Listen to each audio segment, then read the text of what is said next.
Hi, I'm Maria. Welcome to my YouTube. This is the first chapter of a series called Here and Beyond, in which I'll be talking about the here, which is this world, and beyond the hereafter. I have a lot to say, and I decided why not put it out there on my YouTube. I don't know how many people are going to watch this, but I just wanted to make these videos because it just makes me feel good.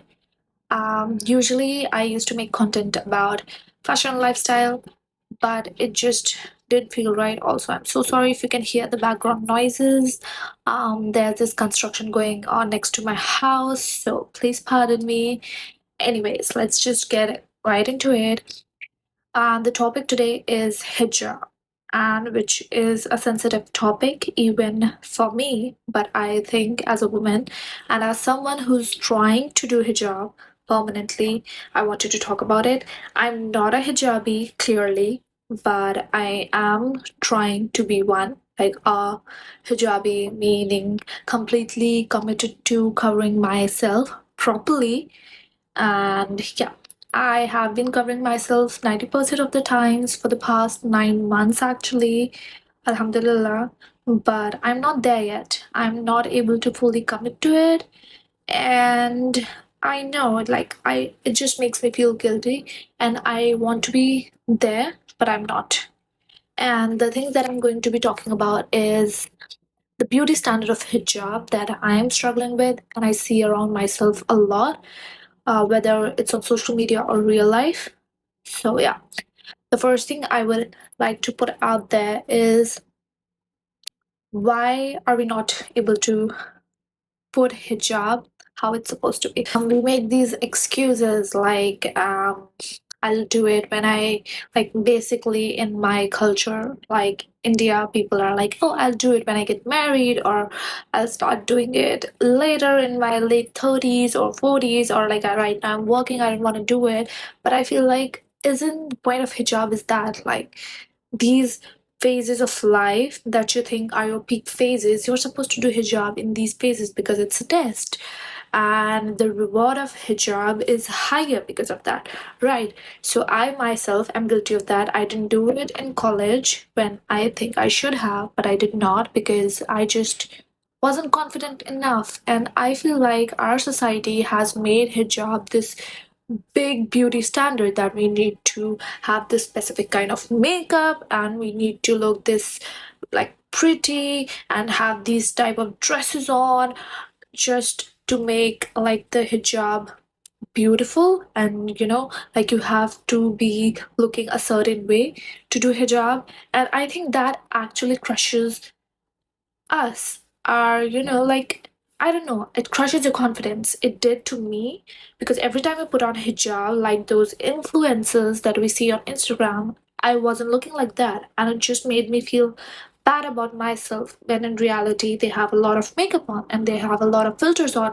and they have so much on there which I'm not doing. That is why my hijab is not looking a certain way and I feel not good about myself. But hijab is not supposed to be that.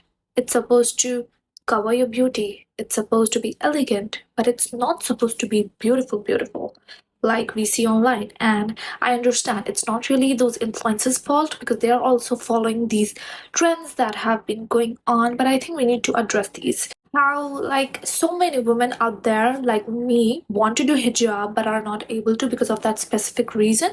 The next I would say is so many of us make this excuse that it's the internal faith that matters, not the external. I truly understand, okay, for to some extent I agree, but at the same time there's a reason why hijab was made like an obligation on us. I know it's not the sixth pillar of Islam, which many come as their argument for not doing hijab, but at the same time, they are different things. The pillars of Islam are separate and hijab is separate. Like they were not the same obligations, but they are the obligations, and we need to understand that. And it's not to oppress women, but it's actually to liberate women. And the moment we understand that, I think hijab would become easier. I think I have understood that in the past 2, 3 years, and that is why my journey to hijab is becoming easier. I'm not there yet, but I, inshallah, will be.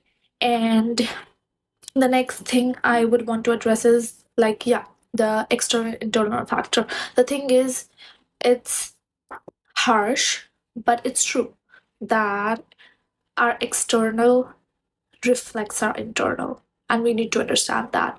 Like, if we have that faith internally which is strong, then only we are able to put it out there externally. And I totally agree from my experience as well. I thought, oh, I was praying and I was doing this and I was doing that, but then again, I was not able to cover myself. I was not dressing as modestly as I do now. And there's a reason why. What I would say is consume content that is more centered around what you are trying to do. Basically, I'm not saying don't follow the like hijabi influencers that are beautifying hijab, but I would also say while you consume that their content, to be realistic about it, that this is not how hijab looks all the time, and this is not exactly the hijab. Like, hijab is supposed to be covering. You can make hijab look good, but it has to be covering. That's my point. Like, when I am fully committed to hijab, I want to be sure that it's properly covering. I don't want to give the wrong idea to people that I can go around showing parts of my body and then still calling it a hijab. That's like the main purpose of hijab, to cover parts of your body and, yeah, be modest basically. So everything that we consume is what we become. That is what I believe. So yeah, there's this influencer called Mihed Azma. She also has a YouTube channel. I loved her YouTube content because it was very raw, real, and it was actually relatable. So that's what I intend to do. In our next chapters, we'll be talking more about these things, not just hijab, but other things that we all can relate to and inshallah can better ourselves. So please pray for me and pray for everything that's going on in the world. Alhamdulillah, and thankfully there's a ceasefire in Palestine, but still there's a long way to go. So we all need to support each other and be there for each other. And I hope we are all guided on the right path. Thank you so much for watching. Bye.